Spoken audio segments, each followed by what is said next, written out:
Les vraies voix Sud Radio, 17h-19h, Philippe David, Christine Bouillot. Et avec nos vraies voix ce soir, Philippe Bilger, Sébastien Ménard, Bérengère Dubu, on va revenir avec vous trois dans un instant sur les grands débats qui nous agitent, mais on est déjà bien en forme, Philippe Bilger. Mais il faut. Il faut. Et vous avez très bien choisi les sujets tout de même. Ils sont tragiques parfois. Ah oui, c'est tragique ce soir. Mais en même temps, ils sont passionnants. Allez, dans un instant, c'est le premier grand débat qui s'offre à nous sur Sud Radio. Les vraies voix Sud Radio, le grand débat du jour. Alors on a choisi de parler de TikTok ce soir. Petit rappel, il y a quelques semaines, c'est l'Australie qui décide d'interdire aux moins de 16 ans l'accès aux plateformes comme celle de TikTok, parce que le Premier ministre australien considère bien que les jeunes passent trop de temps sur ces applications qui, selon lui, favorisent la pression sociale, l'anxiété, les escrocs et les prédateurs en ligne. Et chez nous en France, qu'est-ce qui se passe? Il y a une commission d'enquête parlementaire qui a démarré il y a quelques semaines ses travaux, et hier cette commission a lancé un appel. Vous pouvez aller sur le site de l'Assemblée nationale et vous répondez sur votre utilisation des réseaux sociaux et notamment sur tout ce que vous pensez de TikTok, parce qu'il y a une réflexion qui est faite autour du réseau social chinois, qui est une vraie question aujourd'hui presque de santé publique. Absolument, Christine, et parlons vrai. N'est-ce pas plutôt aux parents qu'a des lois de gérer le temps d'écran de leurs enfants? Et à cette question, faut-il interdire TikTok aux moins de 16 ans? Vous dites oui à 82%. Vous êtes parent, vous avez des enfants qui sont accros aux écrans et vous n'arrivez pas à les en décrocher. Venez témoigner au 0826 300 300.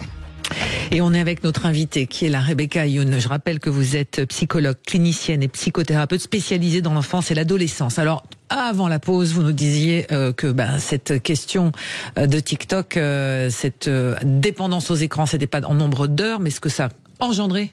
C'est un peu ça l'idée. Est-ce que vous êtes accro aux écrans et aux réseaux sociaux, Philippe Bilger? J'espère que non, mais... Montrez-moi votre téléphone et votre temps d'écran, s'il vous plaît. Non, moi, d'abord, je continue à soutenir les réseaux sociaux dans la mesure où ils peuvent présenter le meilleur d'eux-mêmes pour la communication avec autrui et l'affirmation des idées. Mais quand j'entends parler depuis des mois des dysfonctionnements des réseaux sociaux, et je les constate sur X par exemple, eh bien je suis amené moi-même à m'interroger sur l'utilisation que je fais de TikTok.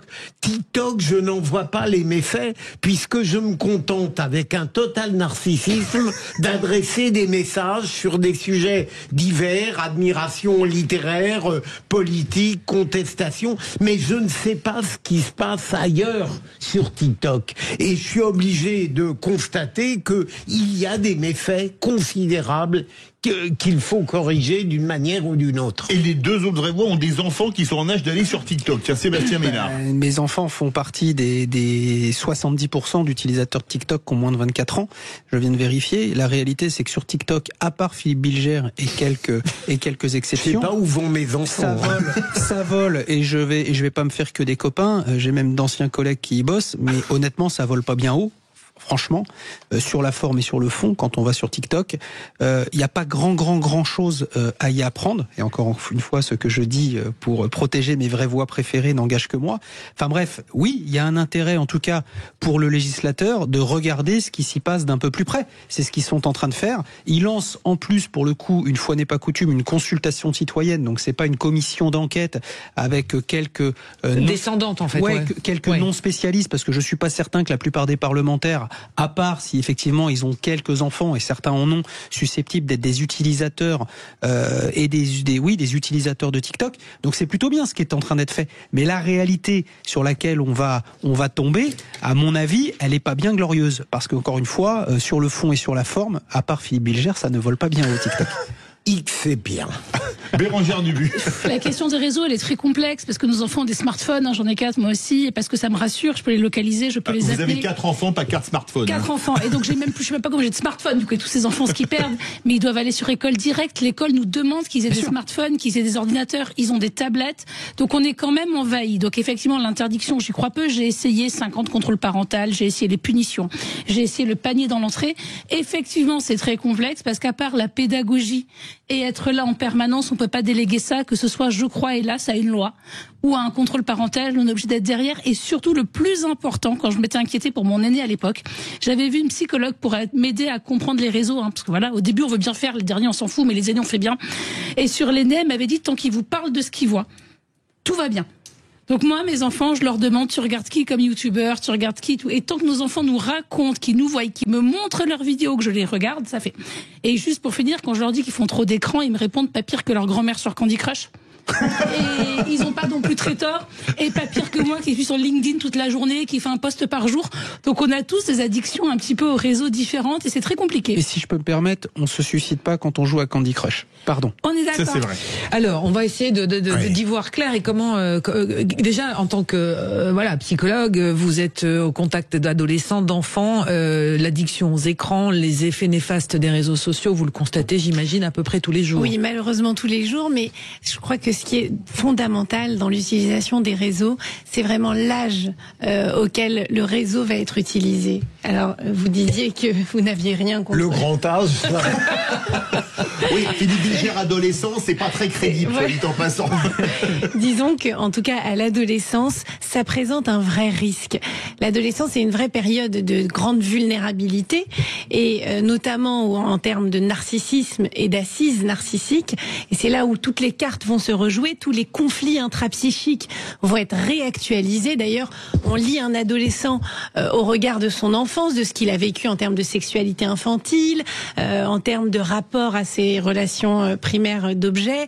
Donc, si vous voulez, l'adolescent peut se comprendre et s'expliquer en fonction de ce qu'il a été en étant petit, en tant qu'enfant, que tout petit. Et c'est vrai que à cet âge-là, il y a une grande réactualisation. On parle de mutation, on parle de remaniement psychique, on parle de période à haut risque, de haute vulnérabilité. Et c'est vrai que du coup, tout ce qui est en lien avec le narcissisme et qui va venir un peu titiller et jouer sur le narcissisme, ça peut être des grands risques à l'adolescence. Et c'est en ça qu'il faut faire attention. C'est pas forcément le nombre d'heures, c'est pas forcément la relation à papa-maman, mais c'est plutôt l'âge auquel l'adolescent va être confronté au réseau. Vous avez des enfants confrontés, enfin pas vos enfants, mais des enfants qui consultent, qui sont sur des écrans, à quel âge? À 6 ans, 7 ans? Bon, on m'a dit que certains gamins de 3 ans avaient déjà des tablettes. Alors, moi, malheureusement, c'est vrai que je suis confrontée de plus en plus à des enfants tout petits, très jeunes, 3 ans en effet, qui ont été en fait complètement... Ces bébés écrans, on les appelle. Oui. Et d'ailleurs, c'est marrant, il y a un nouveau terme aussi, on appelle ça la nomophobie. La nomobile phobie, c'est un nouveau terme très récent qui vient de sortir, où on décrit des enfants qui sont en phobie, en état vraiment de phobie, de panique intense, lorsqu'ils n'ont pas leur mobile avec eux, leur téléphone avec eux. Et ça apparaît dès tout petit, et c'est vrai que moi j'ai reçu assez récemment un enfant de 3 ans qui a été décrit par la maman comme évoluant bien, commençant à balbutier, développant ce qu'il faut développer aux âges où il faut le développer, et puis d'un coup il y a eu une chute comme ça assez vive, assez intense, parce que justement il y a eu une telle confrontation à l'image, à l'écran, une telle addiction qui s'est créée, que du coup l'enfant a perdu toute capacité sociale, toute capacité à entrer en contact avec l'autre. Vous avez des enfants qui ont des problèmes de nomophobie, venez témoigner au 0826 300 300. À votre avis, quelles seraient les conditions qui permettraient à des enfants, et à partir de quel âge peut-être, de tirer le meilleur de ces réseaux sociaux? Parce que, après tout, ils ont parfois du bon. Et oui, en fait, il y a aussi du bon dans les réseaux sociaux. On peut pas dire que c'est tout blanc ou tout noir. Il y a vraiment deux pôles, un pôle très très très noir et un pôle très très clair, je crois.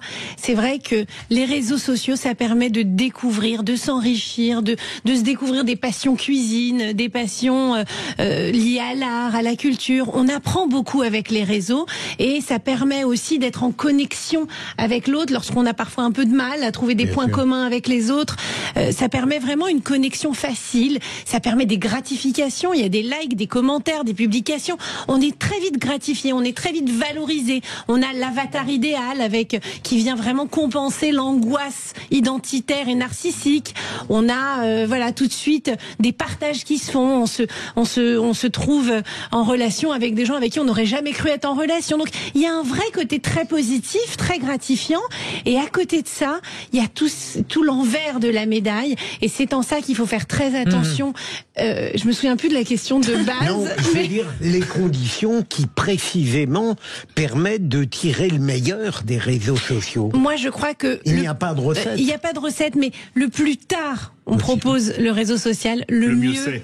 Le mieux c'est. Sébastien Ménard, et ensuite on part au 0826 300 300. Et parce que là, vous nous expliquez ce qui va pas, ce qui va, et quand ça va trop, en fait, quand on estime que vos petits patients sont trop connectés, sont trop, je dirais, dans cette virtualité plutôt que dans la réalité, comment on répare ça ?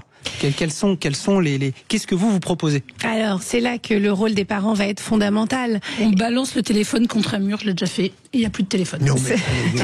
Ah, vous avez fait ça? Ah ouais. Ah, carrément. Comme ça, plus de téléphone, voilà. C'est tu rachèteras un quand tu auras de l'argent, au moins ça règle le problème. Maintenant, ils savent tous que quand on pose le téléphone, on pose le téléphone.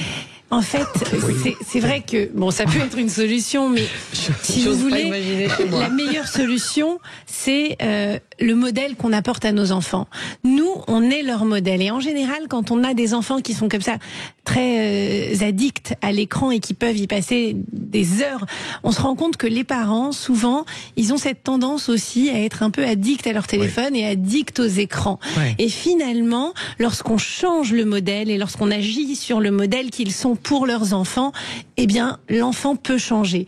Et lorsqu'on essaye de mettre en place des petits contrats parents-enfants, d'ailleurs, souvent, je travaille plus avec les parents qu'avec l'enfant quand il s'agit de l'addiction à l'écran, parce que je demande aux parents de faire un effort, de lâcher le téléphone, de le mettre de côté, de ne pas le regarder et de se créer des moments de partage et de plaisir avec leur enfant, de discuter même de ce qu'ils ont vu en effet sur les réseaux, de la cuisine, peu importe, mais de le discuter en réel, ensemble, et de pouvoir développer un esprit critique. Qu'est-ce que ça t'apporte? On part au 0826 300 300 parce que ça passionne nos auditeurs. On est avec Julien depuis Juvisy-sur-Orge. Bonsoir Julien.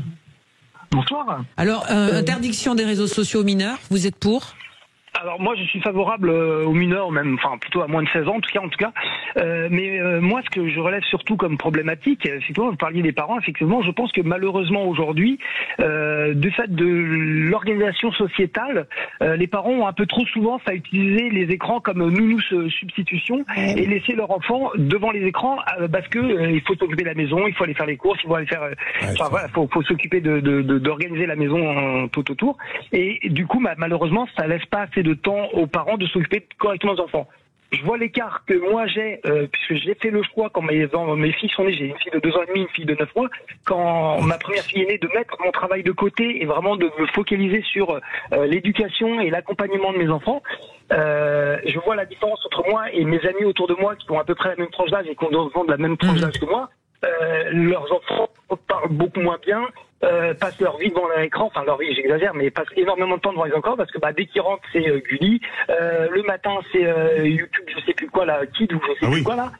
Et voilà, et parce que les parents ils ont pas le temps de se préparer, leurs enfants et d'aller se préparer pour aller au travail. Enfin voilà, je pense qu'il y a vraiment un problème de société. Je pense que le problème, il n'est pas que les réseaux sociaux. Il y a aussi une problématique des réseaux sociaux, c'est qu'ils déforment complètement le prisme de la réalité. C'est que quand on commence à avoir des opinions politiques et qu'on commence à creuser la politique par les réseaux sociaux, on a l'impression que tout le monde est d'accord avec nous et on se prend une claque du réel quand on sort dehors et qu'on commence à voir. C'est sûr. Parce que l'algorithme va nous focaliser dans un cheminement en nous donnant purement l'impression que tout le monde est d'accord avec nous, alors qu'en fait, c'est pas du coup. Donc en fait, il y a une prisme complètement déformant et je pense que la société est malade et que le prisme déformant des réseaux sociaux rend la maladie encore plus grosse qu'elle ne l'est réellement. Voilà, ça sort, on est déconnecté du réel. Vous bougez pas, Julien, on va du côté de la Drôme, à Livron-sur-Drôme. C'est Jean-Michel qui nous appelle également au 0826 300 300. Bonsoir Jean-Michel. Bonsoir Jean-Michel. On va faire rapidement parce qu'on n'a plus beaucoup de temps. Bonsoir. J'écoutais l'intervenant là 2 minutes avant. Je ne pense pas que ce soit les parents qui sont responsables. C'est tout le monde, les parents et l'État. Moi, je vis en Chine 6 mois par an. Je peux vous dire que TikTok en Chine n'a rien à voir avec le TikTok en Europe. C'est-à-dire le TikTok est éducatif, il y a des problèmes de maths, de sciences, il y a des profs qui parlent, ils donnent des cours, ça n'arrête pas. les téléphones portables sont interdits dans les écoles en Chine. Ouais. Ah oui. Ils n'ont pas le droit d'utiliser les portables. C'est fini, ils les posent. Et en Chine, j'entends là qu'en Europe, en France en particulier, que tous les gamins sont inondés de films X, de machins, qui regardent ça avec plaisir et tout. Il n'y a pas en Chine, ça n'existe pas. Donc le gouvernement a pris la décision de corriger ça. Alors maintenant, c'est un problème de gouvernement aussi. De famille, c'est une chose, et de gouvernement aussi. La dictature ou le portable. Oh, c'est vrai, Il n'y a pas de démocratie non plus en Chine, donc au moins ça marche C'est bien vrai. ensemble. Allez, on va continuer. Merci beaucoup Jean-Michel pour cette précision qui est importante. Sophie, notre auditrice, Du jour. Alors, interdiction de TikTok au moins de 16 ans, oui ou non pour vous? Alors, ce serait bien si c'était réalisable. Je vois pas pratiquement comment ça peut être mis en place. Et justement, j'étais contente d'entendre l'auditeur précédent parce que ça faisait partie des questions que je me posais. Effectivement, si au niveau sociétal, on se rend pas compte que la guerre, elle est hybride, que on s'en prend au cerveau de nos jeunes à qui on fait croire que tout est noir ou blanc, il n'y a plus rien au milieu. Ouais. Ben, on n'a rien compris en termes de société. On n'a surtout pas compris le niveau auquel ça se passe aujourd'hui de destruction du cerveau des gens. Voilà. Et vous trouvez que je suis peut-être extrême. Les gens de la Silicon Valley mettent leurs gamins à l'école Steiner et il n'y a pas un seul écran, même dans la famille de Bill Gates, jusqu'à 15 ans. Ah oui. Voilà, donc c'est vrai Oui, que c'est c'est quand même vrai. l'exemple à suivre, effectivement, et c'est un mode de consommation. En tous les cas, merci à nos auditeurs Julien et Jean-Michel d'avoir témoigné, appelé au 0800 26 300 300. Rebecca, merci beaucoup. Merci. On retiendra, moi je retiendrai donc les réseaux sociaux, vous dites le plus tard possible. Rebecca, vous aimez les jeux? Vous Ça voulez jouer dépend avec lesquels. Vous voulez faire le qui c'est qui l'a dit, le quiz de l'actu avec nous? Allons-y. Allez Sophie, notre auditrice du jour, vous lancez dans un instant le jingle, vous vous préparez. Dans un instant le qui c'est qui l'a dit avec nos vraies voix ce soir sur Sud Radio. À tout de suite.